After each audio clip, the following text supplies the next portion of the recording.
Prabhupada, Prabhupada, Prabhupada, Jaya Prabhupada, Jaya Prabhupada.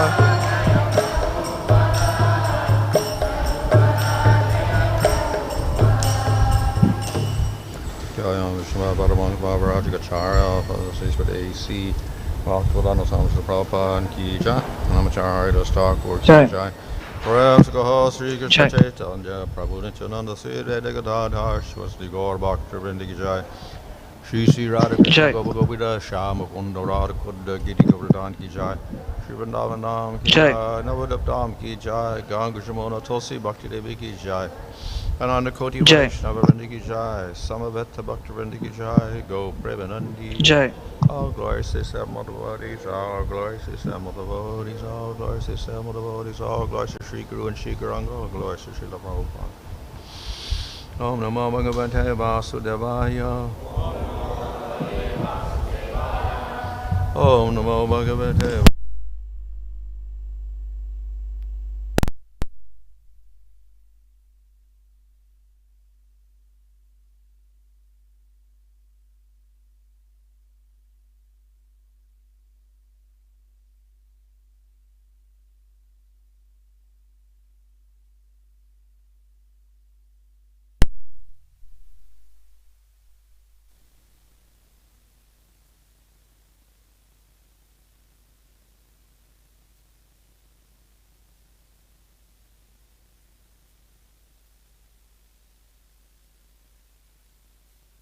From Srimad Bhagavatam to 11th chapter, 23, verse 33.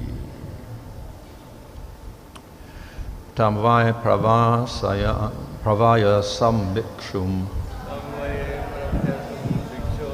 avadhūtam asaj-janāḥ dṛṣṭvā paryabhavan bhadra bahvībhiḥ paribhūtibhiḥ.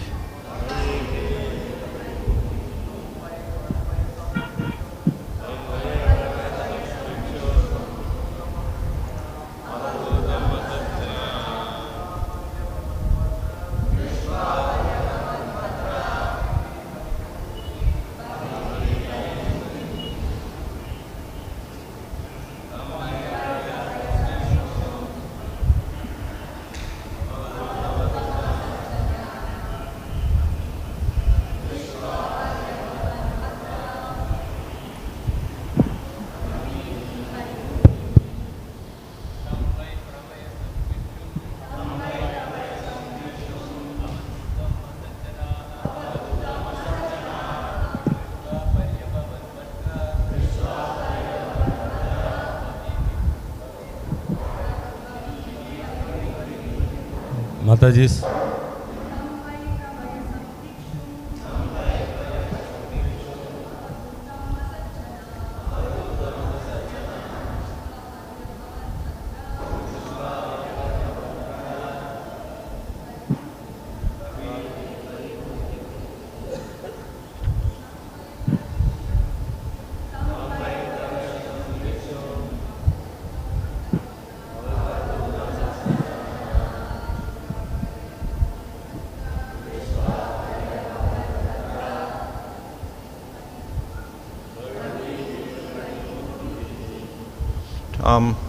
Him, why, indeed, pravayasam, old, bhikṣum, beggar, avadhūtam, unclean, asat, low class, janāḥ, persons, dṛṣṭvā, seeing, paryabhavan, dishonored, bhadra, O kind Uddhava, bahvībhiḥ, with many, paribhūtibhiḥ, insults. Translation: O kind Uddhava, seeing him as an old dirty beggar, rowdy persons would dishonor him with many insults. Some of these persons would take away his sannyasi rod and some the water pot which he was using as a begging bowl. Some took his deerskin seat, some his chanting beads, and some would steal his torn, ragged clothing. displaying these things before him, they would pretend to offer them back, but would then hide them again. When he was sitting on the bank of a river, about to partake of the food that he had collected by his begging, such sinful rascals would come and pass urine on, and they would dare to spit on his head. Although he had taken a vow of silence, they would try to make him speak, and if he did not speak, they would beat him with sticks. Others would chastise him, saying, "This man is just a thief," and others would bind him up with a rope, shouting, "Tie him up, tie him up." They would criticize and insult him, saying, "This man is just a hypocrite and a cheat. He makes a business of religion simply because he lost all his wealth and his family threw him out." Some would ridicule him by saying, "Just see this greatly powerful sage. He is as steady as the Himalaya mountains. By practice of silence, he strives for his goal with great determination, just like a duck." Other persons would pass foul air upon him, and sometimes others would bind this twice-born Brahman in chains and keep him captive like a pet animal. The Brahmana understood that all his suffering from other living beings, from the highest forces of nature, from his own body, was unavoidable, being allotted to him by providence. Purport: many cruel persons harassed the Brahmana, and his own body caused him suffering in the form of fever, hunger, thirst, fatigue, etc. The higher forces of nature are those that cause excessive heat, cold, wind, and rain. The Brahmana realized that his suffering was due to his false identification with his material body and not to the interaction of his body with external phenomena. Rather than try to adjust his external situation, he tried to adjust his Krishna consciousness and thus realize his actual identity as eternal spirit soul.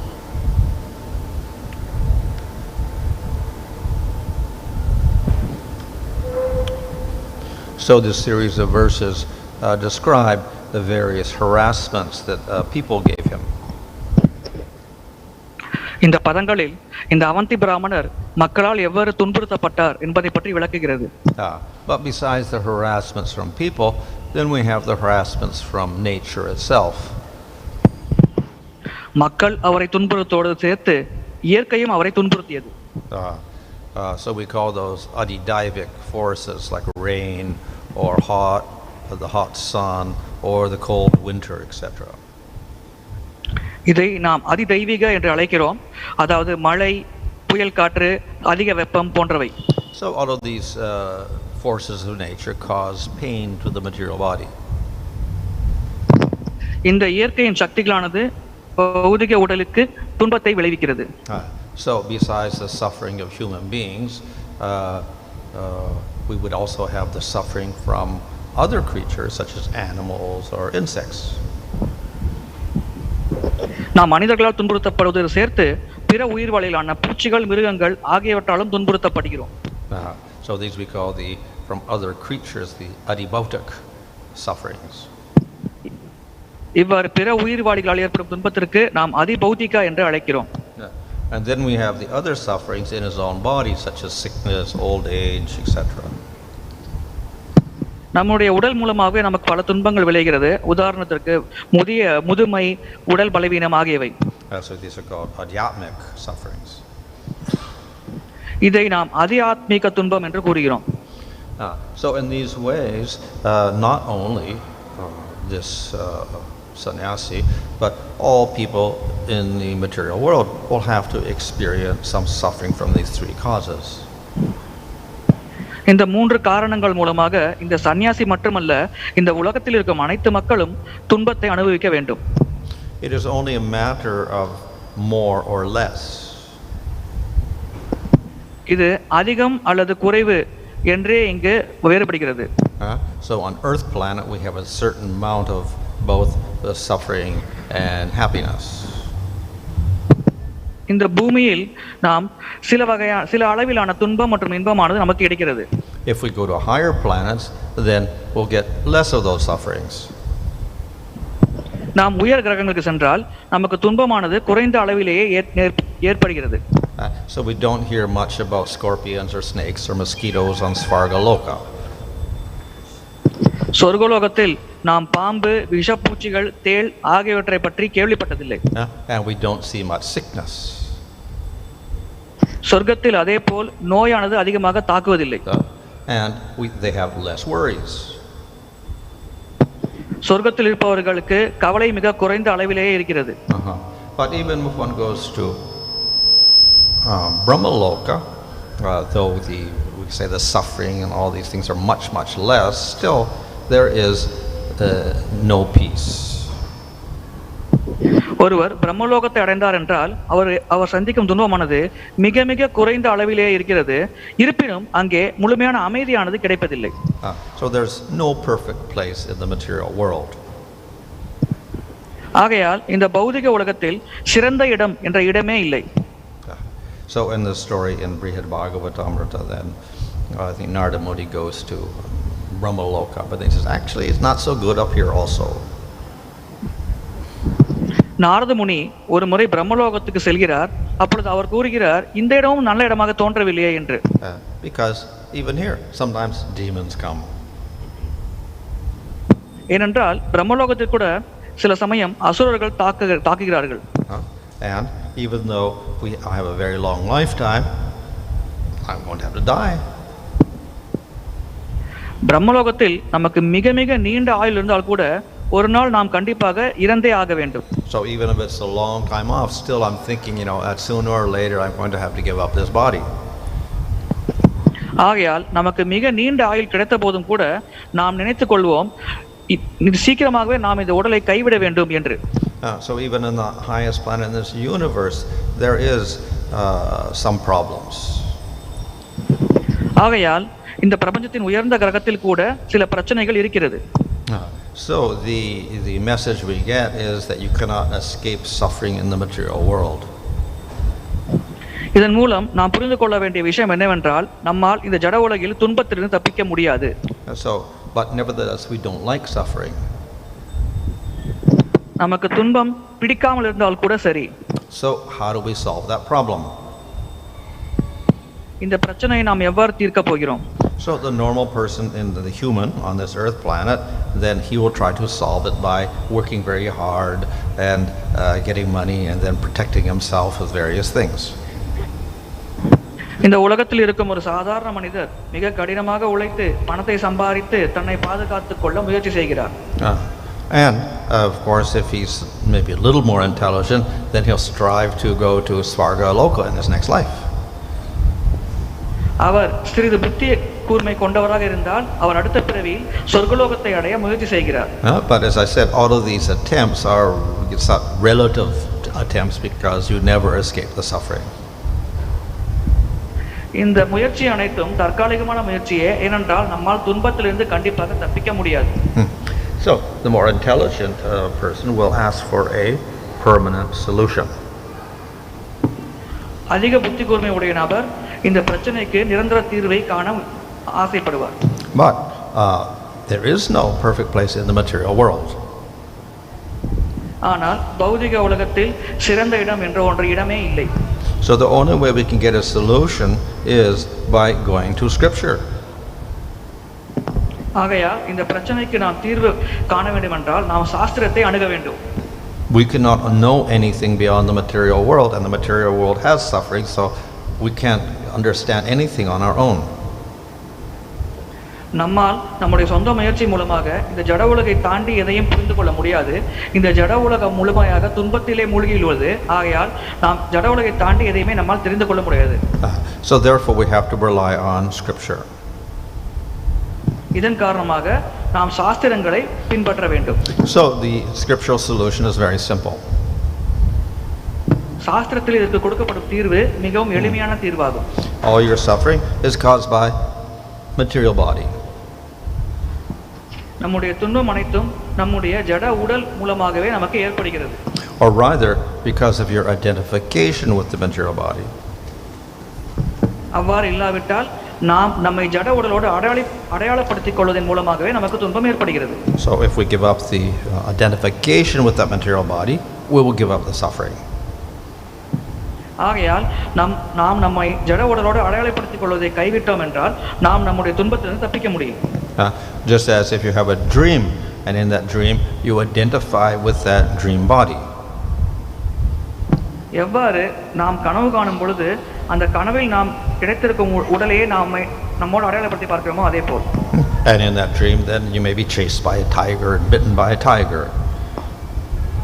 அந்த கனவில் நாம் ஒரு புலியால் துரத்தப்படலாம், அந்த புலி நம்மை கடிக்கவும் செய்யலாம். And there's no way of escaping. ஆனால் தப்பிப்பதற்கு நமக்கு வழியும் இல்லாமல் இருக்கலாம். But if you wake up, then you no longer identify with that dream body, and so there is no suffering. ஆனால் நாம் விழித்தெழுந்த பிறகு நம்முடைய கனவு உடலை பற்றிய நினைவானது நம்மை விட்டு நீங்குகிறது, அதனால் நமக்கு துன்பமானது ஏற்படுவதில்லை.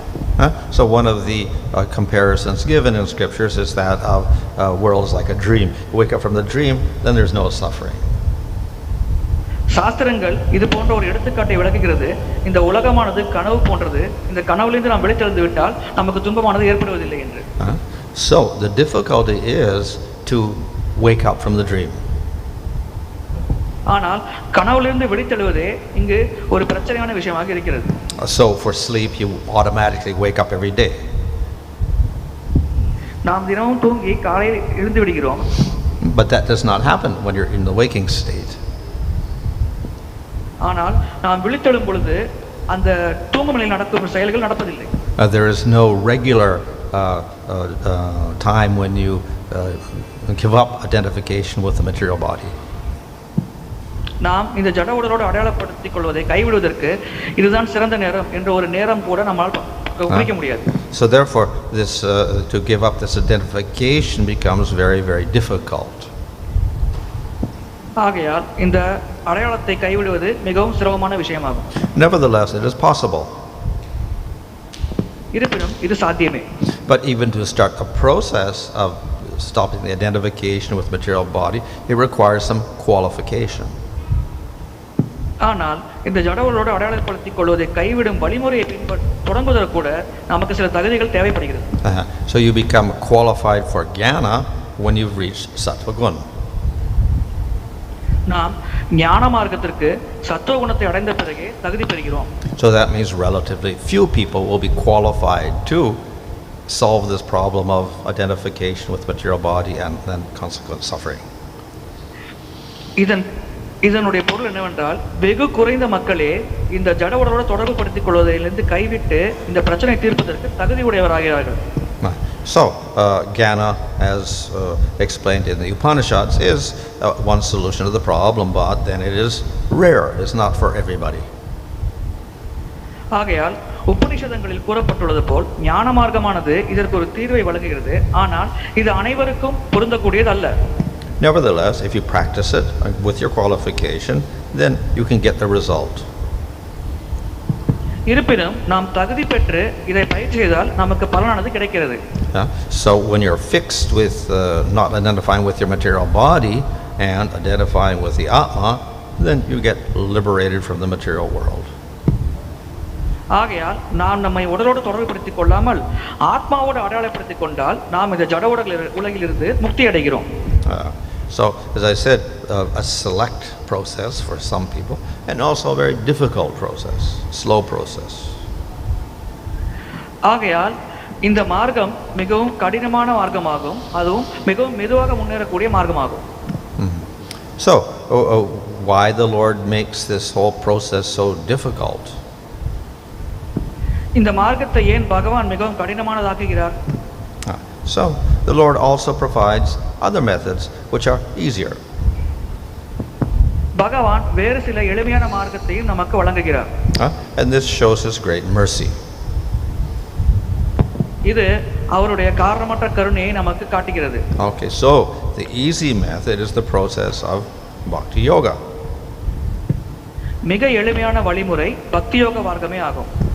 So this process will also free you from identification with the material body.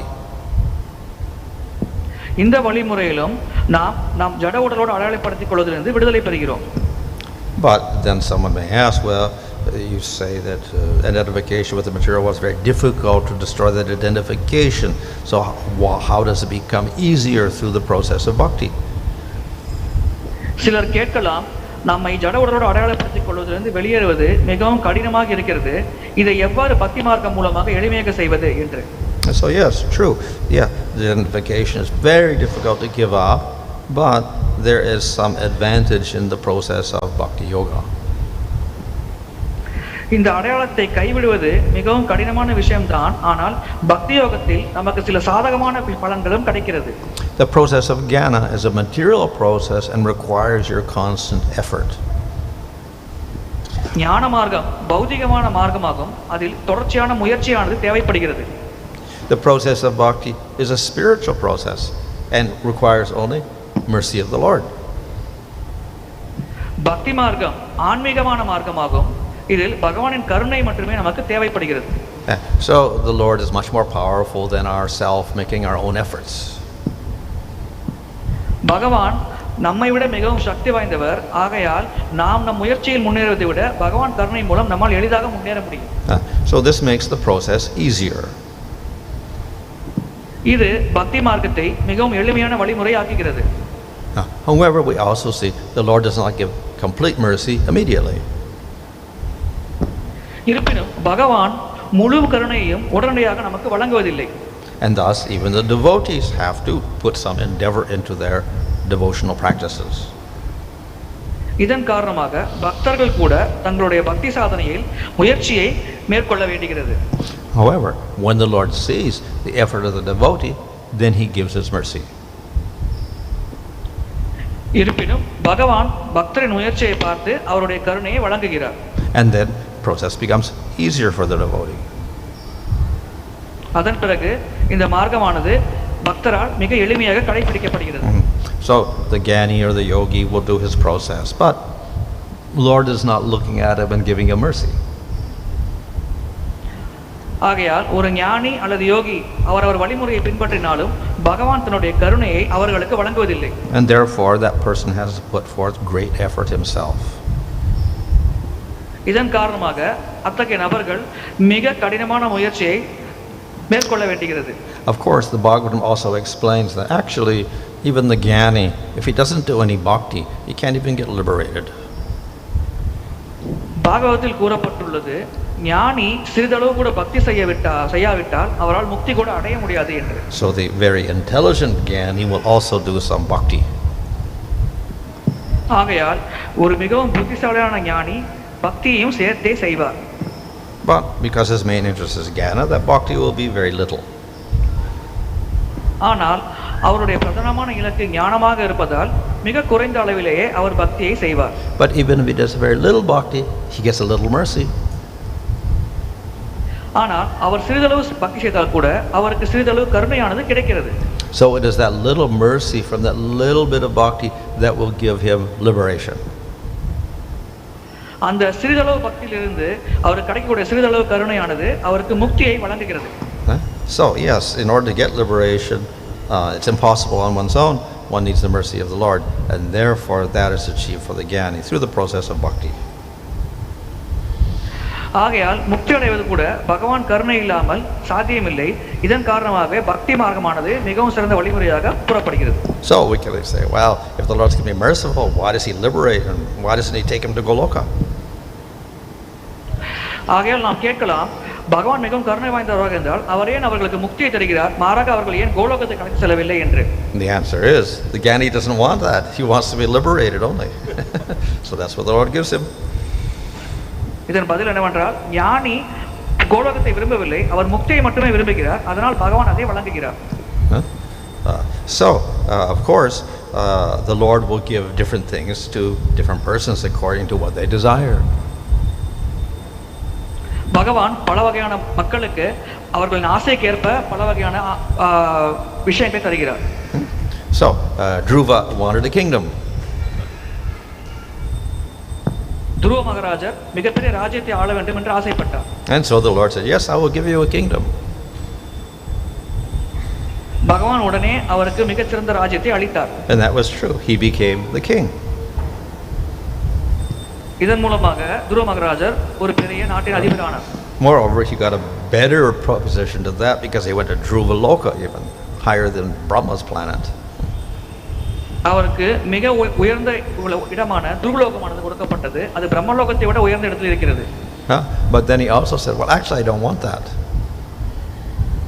ஆனால் அப்பொழுது துருவ மகாராஜ் கூறினார், எனக்கு இது தேவையில்லை என்று.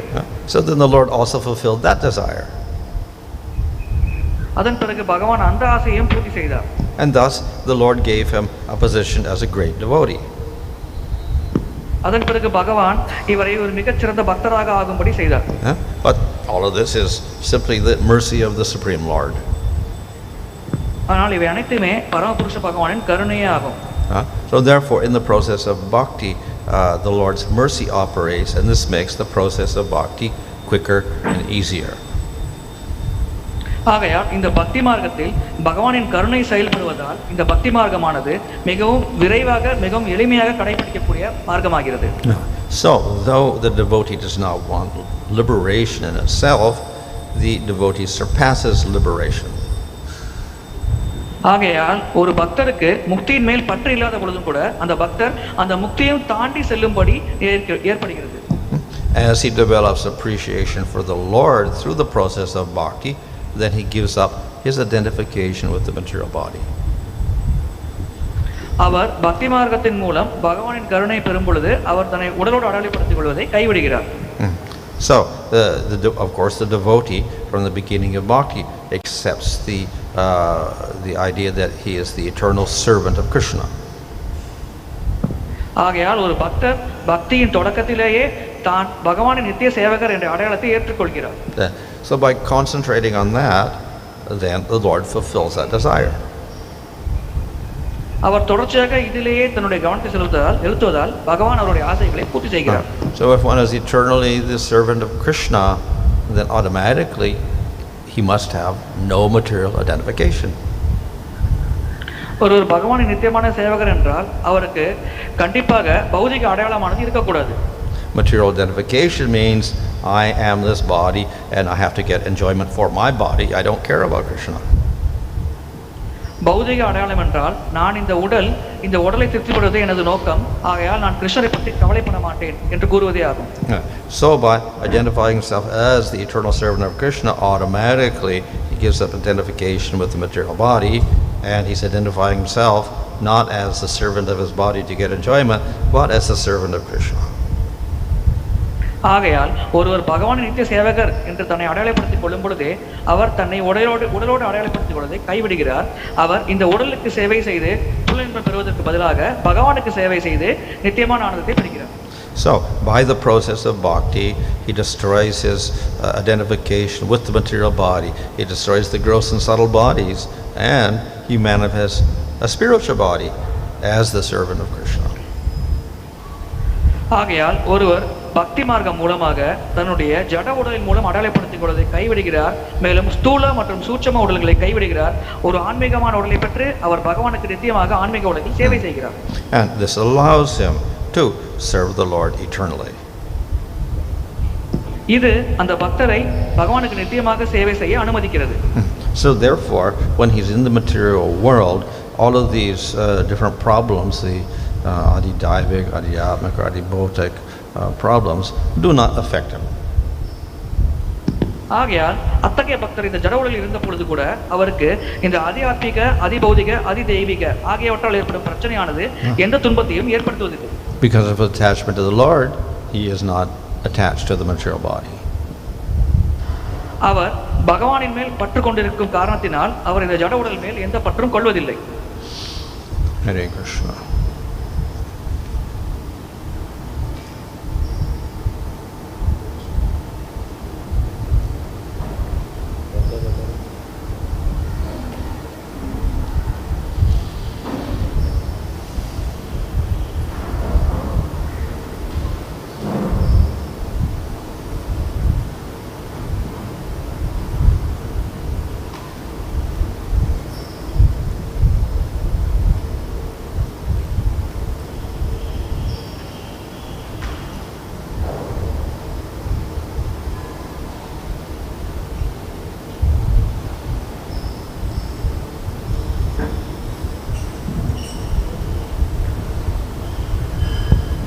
Harivan Maharaj, in the Bhagavad Gita it is stated that one who does pious activity, they are all elevated to the heavenly planets. In the earth planet we have Varnashram system, we have a Brahmana, Kshatriya, Vaisya and Sudra. In that, who goes to heavenly planets, Brahmana or Kshatriyas? பகவத்கீதையில் கூறப்பட்டுள்ளது, பக்தி காரியங்களை விட புண்ணிய காரியங்கள் செய்பவர்கள் சொர்க்கத்தை அடைகிறார்கள் என்று. இந்த உலகத்தில் நாம் வர்ணாசிரம முறையை பின்பற்றுகிறோம். பிராமண, சத்திரிய, வைசிய, சூத்திரர்கள் ஆகிய இந்த 4 பிரிவுகளில் யார் சொர்க்கத்தை அடைகிறார்?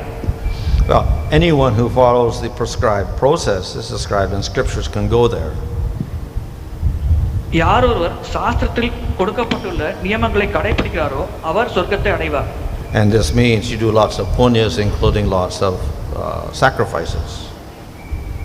இதனுடைய பொருள் என்னவென்றால் அவர் நிறைய புண்ணிய காரியங்களை செய்வார், நிறைய யஜ்யங்களை செய்வார். So because these sacrifices are quite complicated and expensive, then we cannot expect the Sudras to do them. But if one is a Vaishya, Kshatriya, or Brahmana, then he could do this and he could go to Svargaloka. இந்த யஜ்யங்கள் நிறைய செலவாகும் மற்றும் நிறைய கடினமான வழிமுறை இருப்பதால் இதை ஒரு சூத்திரர் செய்வதை நாம் எதிர்பார்க்க முடியாது. ஆகையால் பொதுவாக பிராமண, சத்திரிய, வைசிய பிரிவினர்களே இந்த யஜ்யங்களை செய்து சொர்க்கத்தை அடைவார்கள். We see in the Bhagavatam, Mahabharata, great kings, they're doing so many horse sacrifices and other sacrifices. நாம் பாகவதம் மற்றும் மகாபாரதத்தில் பார்க்கிறோம், நிறைய மன்னர்கள் யஜ்யங்களை செய்கிறார்கள். So anyone that follows the process gets to Svargaloka. இந்த வழிமுறையை யார் பின்பற்றினாலும் அவர் சொர்க்கலோகத்தை அடைகிறார். Now the thing is that the Brahmana, because he's in sattva gun, may become nishkama. So therefore he doesn't really have a desire for those things. ஆனால் ஒரு பிராமணர் சத்துவகுணத்தில் இருக்கும் காரணத்தினால் அவர் நிஷ்காம கர்ம யோகத்தை பின்பற்றலாம். அவர் இந்த பொருட்கள் மேல் உள்ள பற்றை கைவிடுகிறார். He may not have the money to do all these sacrifices. அவருக்கு இந்த யஜ்யம் செய்ய பணம் இல்லாமலும் இருக்கலாம். But that also is not a problem, because actually if he becomes an austere Brahmana or becomes a sannyasi, then he can go beyond Svargaloka and get up to Tapaloka even. ஆனால் இந்த பணம் இல்லாத ஒரு பிரச்சனை இல்லை. அவர் ஒரு மிகச்சிறந்த பிராமண பண்பாட்டையும் கொள்கையும் பின்பற்றினால் அவர் சொர்க்கலோகம் அல்லது தபலோகத்தை கூட அடைய முடியும். But all these places are, wherever you are up there, you have to have quite a lot of detachment from material enjoyment. ஆனால் இது போன்ற இடங்களில் நீங்கள் எங்கிருந்தாலும் உங்களுக்கு இந்த ஜட உலகில் இருக்கும் பற்றானது இல்லாமல் இருக்க வேண்டும். So therefore the persons on earth, they have to be quite qualified to get to that position. ஆகையால் இந்த பூமியில் இருக்கும் மக்கள் இது போன்ற இலக்கை அடைவதற்கு தகுதி உள்ளவர்களாக இருக்க வேண்டும். You said that in the heavenly planets the longevity is very higher and less suffering of even physical sufferings are very, very less and more enjoyment than the material world. This earth planet, when so much longevity and less diseases, more comfort zone, how one get the Bhagavan realization in that healthy atmosphere? Because whenever somebody is suffering, we think of God, that God realization is more higher level, and distraction will be very higher than the God realization in the heavenly planets. How do you see this? Maharaj, நீங்கள் கூறினீர்கள் உயர் கிரகங்களில் நிறைய பௌதிக இன்பம், குறைந்த துன்பம், நீண்ட ஆயுள் ஆகியவை இருக்கிறது. இவை அனைத்தும் பக்திக்கு சாதகமற்ற நிலையில் இருக்கிறது. ஏனென்றால் நாம் பொதுவாக ஜட உலகில் மக்கள் துன்பத்தில் இருக்கும் போதே பகவானை அதிகமாக நினைக்கிறார்களே. Well, to get to Svargaloka, they cannot just do punyas, they also have to recognize Supreme Lord. சொர்க்கலோகத்தை அடைவதற்கு ஒருவர் புண்ணிய காரியங்கள் செய்தால் மட்டும் பத்தாது, அவர் பரமபுருஷ பகவானையும் அங்கீகரிக்க வேண்டும். The devatas themselves are devotees of the Lord. தேவர்களே பரமபுருஷ பகவானின் பக்தர்கள் ஆவார்கள். So then automatically these people who are fixed in sattva gun, they are also devotees. ஆகையால் சத்துவகுணத்தில் இருக்கும் மக்கள் கூட பொதுவாக பக்தர்களாகவே இருக்கிறார்கள். So therefore it's not that Sargaloka is devoid of bhakti, it is there. ஆகையால் சொர்க்கலோகத்தில் பக்தி இல்லை என்று கிடையாது, அங்கேயும் பக்தி இருக்கிறது. So sattva itself gives an inclination for spiritual life. சத்துவ குணமே ஆன்மீக வாழ்க்கைக்கு ஒருவருக்கு ஒரு விதமான ஏக்கத்தை ஏற்படுத்துகிறது. Nevertheless, as you mentioned, there is enjoyment in terms of less suffering and more peace, etc. இருப்பினும் நீங்கள் கூறியதை போல் அங்கே மிக குறைந்த துன்பம், மிக நிறைவான அமைதி ஆகியவற்றின் மூலமாக அவர்கள் மகிழ்ச்சியாக இருக்கிறார்கள். So generally we can say that their position in terms of devotion is higher up there, but then the position of the material enjoyment is also more. ஆகையால் அங்கே பக்திக்கு சாதகமாக உயர்ந்த நிலை இருக்கிறது. அதே போல் ஜட வசதிகளை அதிகமாக அனுபவித்திருக்கும் அங்கே வசதிகள் இருக்கிறது. So as on earth planet, then on that planet also they may have to struggle between the choice of enjoyment or devotion. ஆகையால் பூமியில் இருப்பதை போல் அது போன்ற உயர்ந்த கிரகத்தில் இருப்பவர்கள் கூட இந்த பௌதிக இன்பம் மற்றும் பக்தி இரண்டுக்கும் இடையில் ஒரு தேர்வை ஏற்படுத்த வேண்டும். So the plus point is, because it's very sattvic, therefore technically they have more sense control and more detachment. ஆனால் அங்கே உள்ள ஒரு சாதகமான நிலை என்றால் அங்கே சத்துவிய குணம் அதிகமாக இருப்பதால் அவர்கள் புலனடக்கம் உடையவராக இருக்கிறார்கள். அதன் மூலம் அவர்களால் நன்றாக பக்தி செய்ய முடியும். And the minus point is that there is more subtle enjoyment. ஆனால் அங்கே உள்ள பாதகமான நிலை என்றால் அங்கே சாத்விக நிலையில் கிடைக்கும் மகிழ்ச்சியானது அதிகமாக இருக்கிறது. Hare Krishna Maharaj, Dandvat Pranam. My question is that during a lecture you were saying that to progress in devotion, Hare Krishna Maharaj, Dandvat Pranam. In your lecture you were saying that to progress in devotional service you need the mercy of Krishna. So my question to you is there any other way to get mercy of Krishna apart from devotional service? Because as we have read in Nectar of Instruction, one needs to be enthusiastic in doing devotional service, but not living in the temple and being able to come only on weekends. In this material world, we tend to lose that enthusiasm. So how do we progress in devotional service and how do we get more mercy of Krishna? பக்தியில் முன்னேற பகவானின் கருணை வேண்டும் என்று நீங்கள் கூறுகிறீர்கள். நான் பக்தி ரசாமத சிந்துவில் படித்திருக்கிறேன். பக்திக்கு உற்சாகம் மிகவும் தேவையானது. ஆகையால் நாம் எவ்வாறு அதிகமான பகவானின் கருணை பெறுவது, எவ்வாறு மிகவும் உற்சாகமாக பக்தி சேவையில் ஈடுபடுவது? So any type of bhakti will invoke Krishna's mercy. எந்த வகையான பக்திக்கும் பகவானின் கருணையானது தேவைப்படுகிறது. So in Bhagavad Gita, Krishna says, I am attracted to my devotees. பகவத்கீதையில் கிருஷ்ணர் கூறுகிறார், நான் என்னுடைய பக்தர்களினால் ஈர்க்கப்படுகிறேன் என்று. So he doesn't mention there which type of devotion that devotee is doing. அவர் எந்த வகையான பக்தர், எத்தகைய பக்தி என்று அவர் குறிப்பிடவில்லை. So of course in Chaitanya Charitamrita there, Advaitacharya, he attracts the Lord by offering water, Ganga water and tulsi leaves to a shalagram. Chaitanya சரிதாமிரத்தில் அத்வைத ஆச்சாரியா அவர்கள் சாலி கிராமத்திற்கு துளசியும் கங்கை நீரையும் அர்ப்பணித்து பகவானின் கவனத்தை ஈர்க்கிறார். However, the most powerful way of attracting the mercy of Krishna is Nam Sankirtan. இருப்பினும் பகவானின் கருணையை பெறுவதற்கு மிகவும் சக்தி வாய்ந்த வழிமுறை நாம சங்கீர்த்தனமே ஆகும். So one can chant the name of the Lord anywhere. ஒருவர் பகவானின் நாமத்தை எங்கு வேணாலும் உச்சரிக்கலாம். So therefore in any condition, in any place, in any time, one can get the mercy of Krishna by chanting his name. ஆகையால் எந்த நிலையிலும், எந்த நேரத்திலும், எந்த இடத்திலும் ஒருவர் பகவானின் நாமத்தை உச்சரிப்பதன் மூலமாக அவருடைய கருணையை பெற முடியும். And therefore we can advance in any circumstance. ஆகையால் நாம் எத்தகைய சூழ்நிலையிலும் பக்தியில் முன்னேற முடியும்.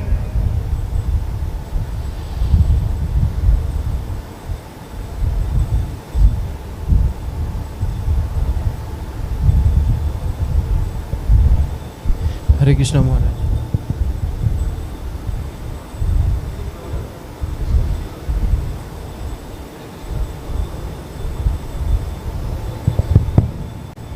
Hare Krishna Maharaj.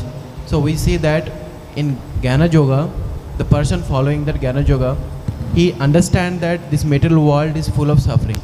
So he do not involve any kind of material activities. So when you say that Jnana Yoga is a material activity, so we know that he is not doing any material activity. How Jnana Yoga is the material activity? How? Jnana Yoga is the material.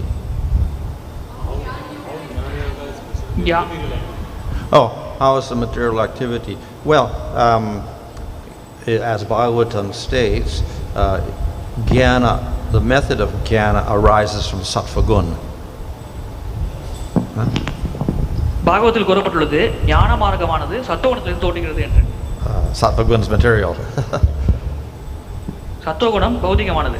So all of its sadhanas, such as controlling the senses, etc., are sattvic.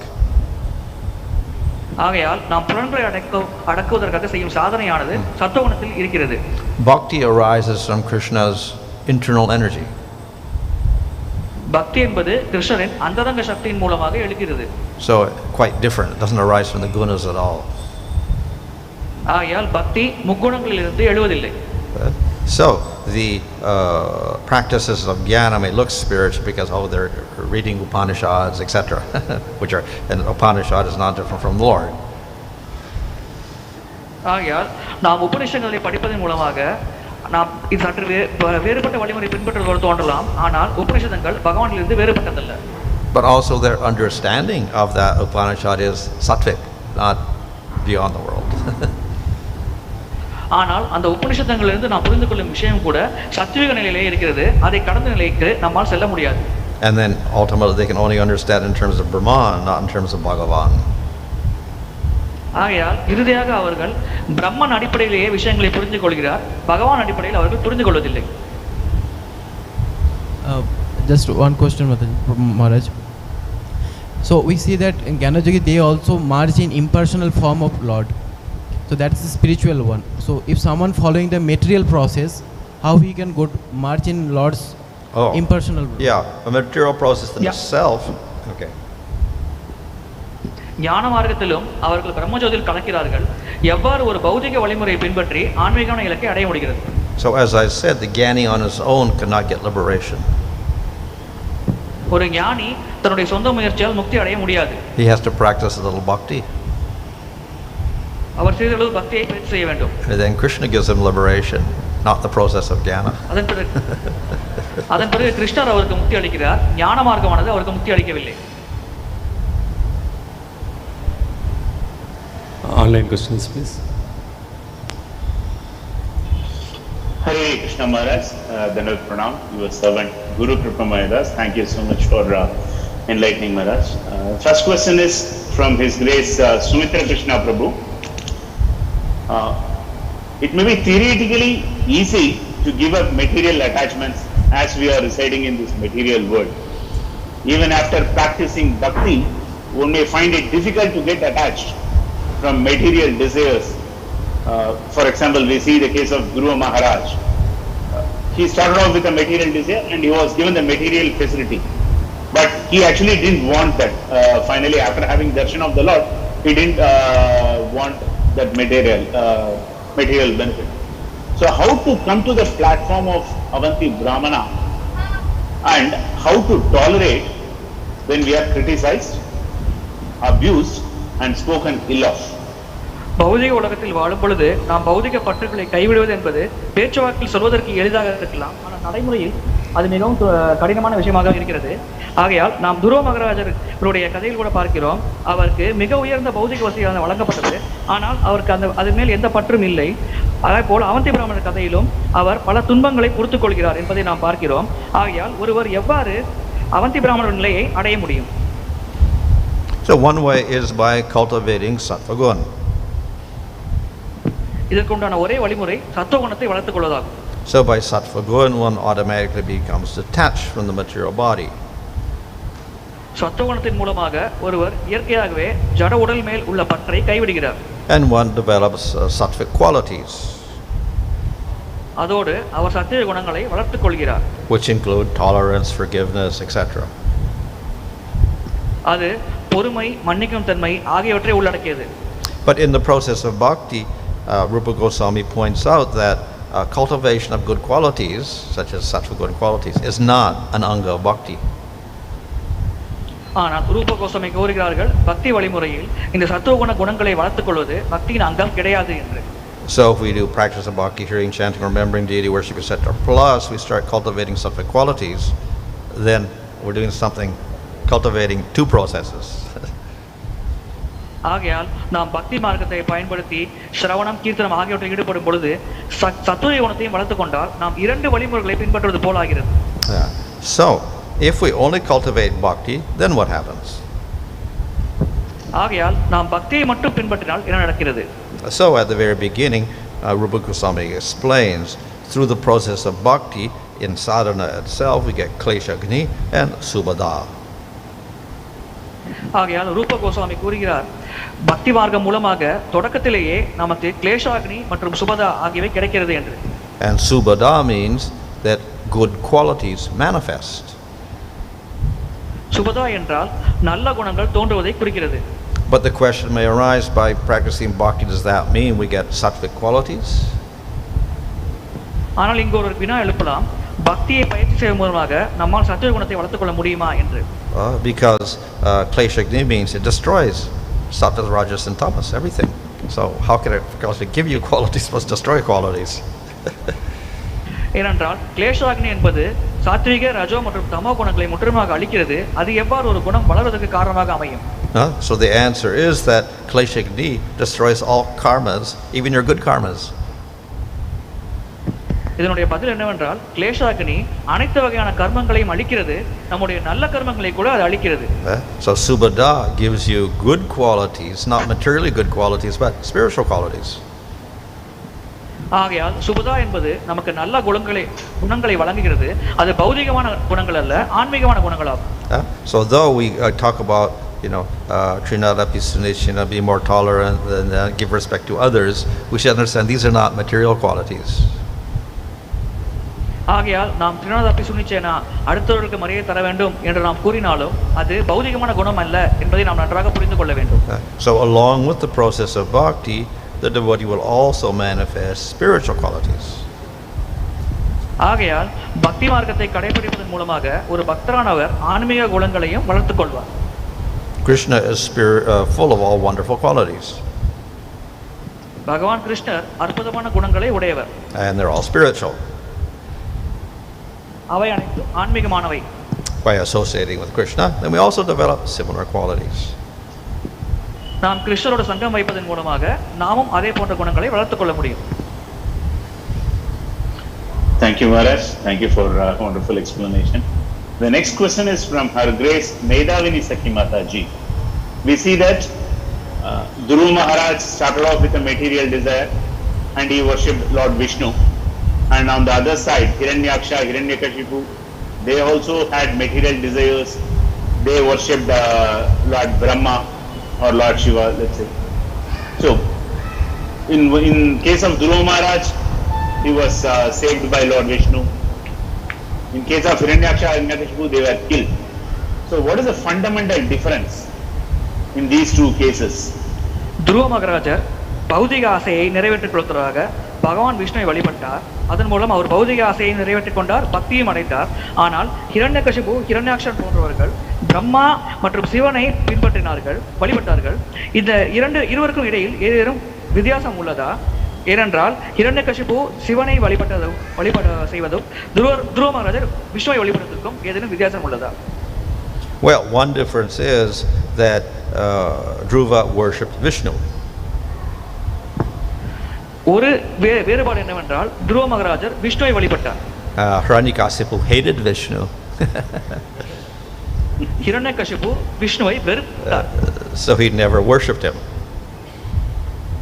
ஆகையால் ஹிரண்யகசிபு விஷ்ணுவை எப்பொழுதுமே வழிபட்டதில்லை. Rather he wanted to kill him. மாறாக அவர் விஷ்ணுவை கொல்லவே ஆசைப்பட்டார். So he did worship. He worshipped a devata with an intention of killing Vishnu. So he was a great aparadi. ஆகையால் அவர் விஷ்ணுவை வழிபடவில்லை, மாறாக தேவர்களை வழிபட்டார். அவருடைய நோக்கமானது விஷ்ணுவை கொல்வதே ஆகும். ஆகையால் அவர் ஒரு அபராதி ஆவார். So Dhruva had a material desire, but he worshipped Vishnu. துருவ மகாராஜருக்கு பௌதிக ஆசை இருந்தால் கூட அவர் விஷ்ணுவை வழிபட்டார். So he was not an offender because he had favorability to Vishnu. அவர் ஒரு அபராதி அல்ல, ஏனென்றால் அவர் பகவான் விஷ்ணுவை வழிபட்டார். So we would naturally expect very different results. ஆகையால் இருவருக்கும் முற்றிலும் வேறுபட்ட விளைவே கிடைத்தது. Guru Kripabu, just hold a minute. Thank you. 1 minute. Mataji. Hare Krishna Maharaj, Dandavat Pranam. My question is, as you were explaining in the class today that Krishna does not see upon the jnanis, he always look upon the devotees. So is there a possibility that a devotee may be engaged in Krishna consciousness but he may be attached to jnana? So is there a possibility of this? And if so, what will be the symptoms if he is attached to gnāna? பகவான் கிருஷ்ணர் ஞானிகளின் மேல் கவனத்தை செலுத்துவதில்லை, மாறாக அவர் பக்தர்களின் மேலே கவனத்தை செலுத்துகிறார் என்று கூறினீர்கள். ஆகையால் ஒரு பக்தரானவர் ஞான மார்க்கத்தில் பற்றுக்கொண்டு அதை பின்பற்றுவதற்கு ஏதேனும் சந்தர்ப்பம் உள்ளதா? A devotee attached to jnana, well then he's a jnana Mr. Bhakta. ஒரு பக்தர் ஞான மார்க்கத்தில் பற்றுக்கொண்டிருந்தால் அவர் ஞான மிஸ்ர பக்தர் ஆவார். So therefore the bhakti is weakened. ஆகையால் அவருடைய பக்தியானது பலவீனம் அடைகிறது. So he doesn't get the same result as a person who practices pure bhakti. ஆகையால் தூய பக்தி செய்யும் நபர் அடையும் அதே பலனை இவர் அடைவதில்லை. He can get better results than a jnani. அவர் ஞானியை விட சிறந்த பலனை அடையலாம். So he can go to the spiritual world, but he won't develop full rasa. அவர் ஆன்மீக உலகத்தை அடையலாம், ஆனால் அவர் முழுமையாக ரசங்களை வளர்த்துக் கொள்ள முடியாது. He may develop shanta rasa. அவர் சாந்த ரசத்தில் அங்கே இருக்கலாம்.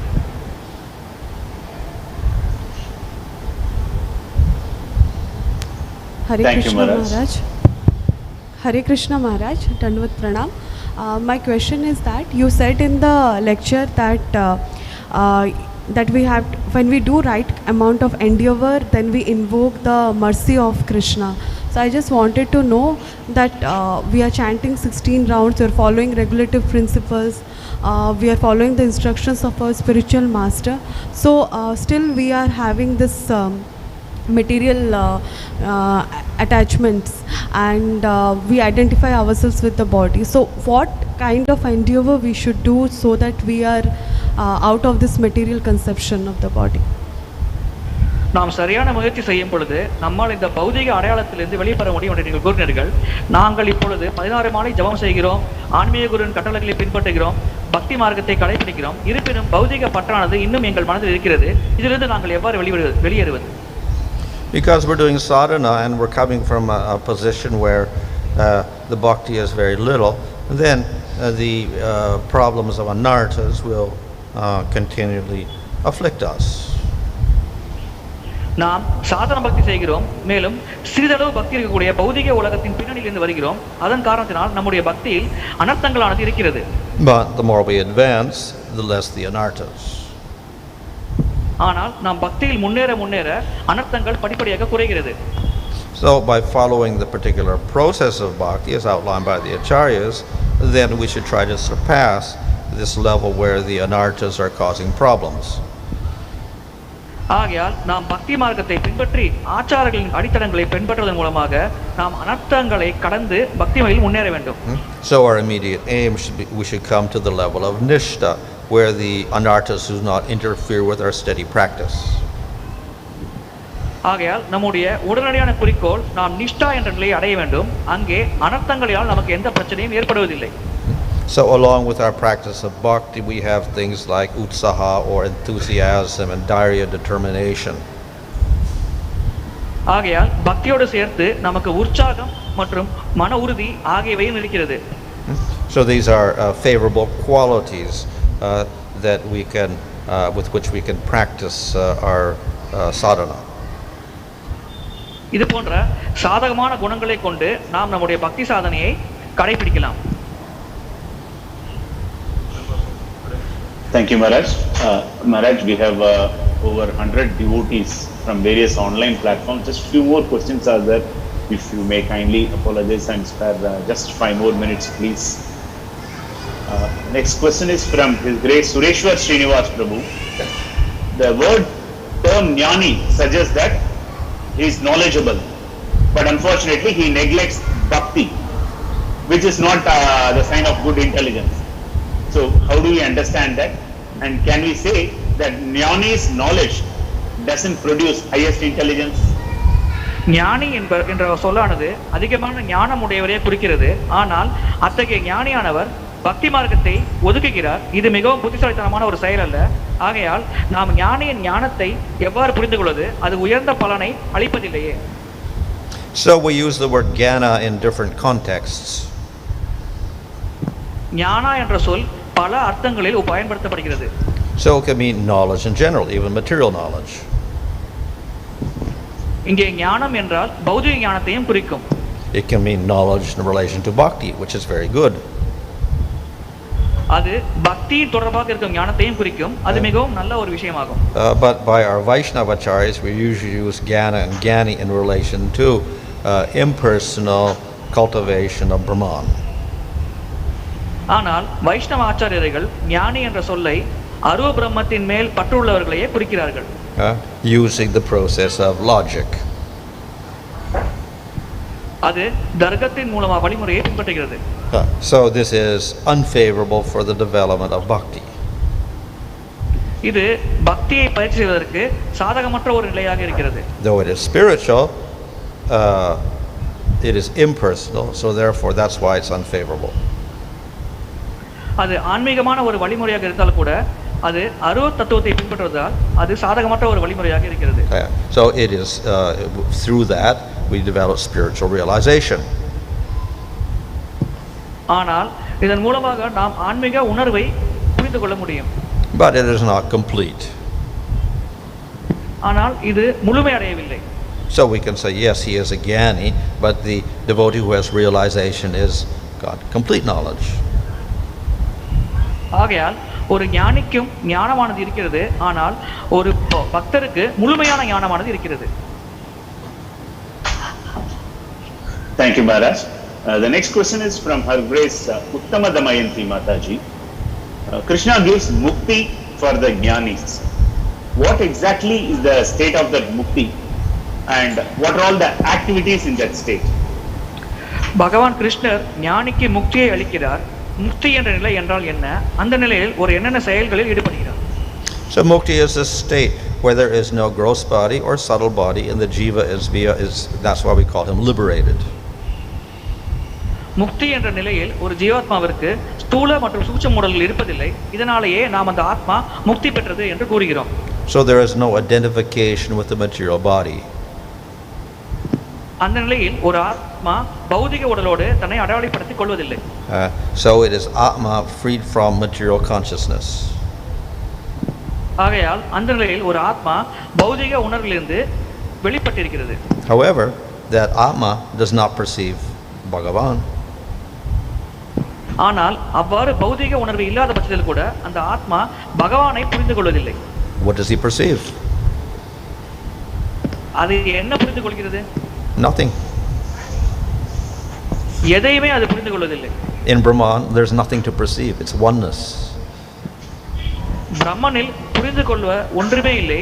அங்கே ஆத்மா ஐக்கியமாகிறது. So what does he do there? அங்கே ஆத்மா என்ன செய்கிறது? He is merely conscious. அது உணர்வோடு இருக்கிறது, அவ்வளவுதான். So he's not aware of a form, no qualities, no activities. ஆகையால் அங்கே வடிவம், குணங்கள் மற்றும் செயல்கள் ஆகிய எதுவுமே அங்கே இருப்பதில்லை. So why would someone strive for that? இதற்காக ஏன் ஒருவர் மிக கடினமான முயற்சிகளை மேற்கொள்ள வேண்டும்? Well, it is absence of material world, absence of material suffering, absence of material ignorance. அங்கே பௌதிக துன்பம், பௌதிக அறியாமை, பௌதிக உலகம் ஆகியவை இருப்பதில்லை. So that is termed bliss. இது ஆனந்தம் என்று அழைக்கப்படுகிறது. So that is the goal of the jnani. இதுவே ஞானியின் இலக்காகும். Thank you, Maharaj. Next question is from His Grace Srinivas Nitai Prabhu.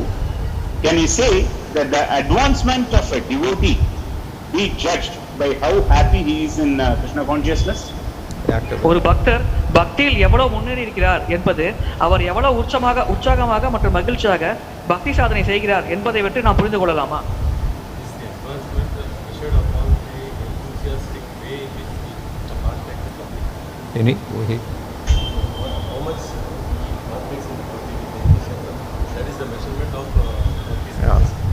Well, of course, Prabhupada says in one place in the Bhagavad Gita that the sign of the devotee is he'll be always talking about Krishna.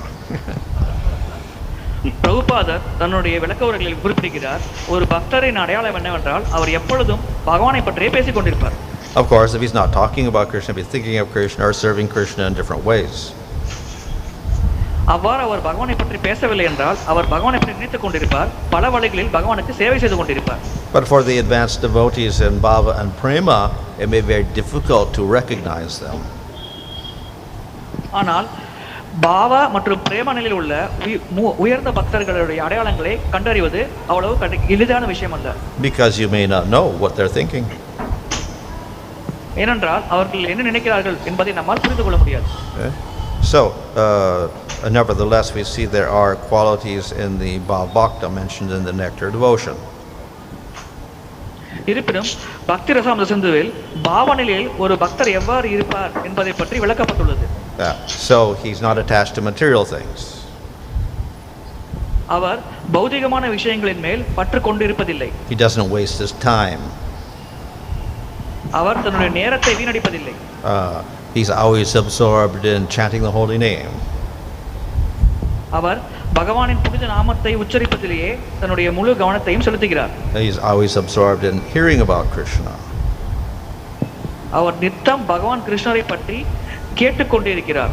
So by these we could judge, but as I said, sometimes one may not be able to observe these things. இதன் மூலமாக நாம் அவரை பற்றி புரிந்து கொள்ளலாம். ஆனால் சில நேரங்களில் நம்மால் அவர்கள் இந்த செயல்களில் ஈடுபடுவதை கவனிக்க முடியாது. Because a lot of his service will be internal and we don't understand what that is. ஏனென்றால் அவருடைய சேவை அனைத்தும் உள்புறமாக இருக்கும் காரணத்தினால் வெளிப்புறமாக நம்மால் அவரை பற்றி சரியாக புரிந்து கொள்ள முடியாது. Guru Babu, last question, most important and relevant question. Just one last question, Maharaj. This is from our grace Sridevi Gaurangi Mataji from Malaysia. Though it's not directly related to today's topic, why devatas don't have Vaishnava Tilaka markings, though they are being regarded as a devotee? தேவர்கள் பரமபுருஷ பகவானின் பக்தராக இருந்த போதிலும் கூட அவர்கள் உடலில் ஏன் திலகம் இடுவதில்லை? Well, generally the devatas are worshipped according to their worshippers, so therefore those worshippers may follow certain procedures. தேவர்கள் அவர்களை வழிபடுவர்களை வழியிலேயே வாழ்கிறார்கள். ஆகையால் அவர்களை வழிபடுவர்கள் சில வழிமுறைகளை பின்பற்றலாம். But you see the Vaishnava Sampradaya, the Shiva Sampradaya, the Vaishnava, then he's got Vaishnava Tilak. உதாரணத்திற்கு வைஷ்ணவ சம்பிரதாயத்தில் வைஷ்ணவ திலக் இருக்கிறது. So it's only a matter of local tradition.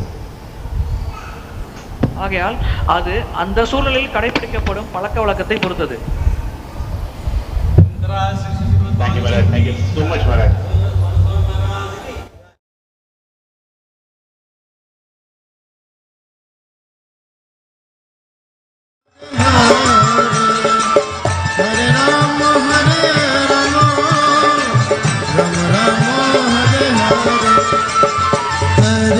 Krishna Hare Krishna Krishna Krishna Hare Hare Hare Rama Rama Rama Hare Hare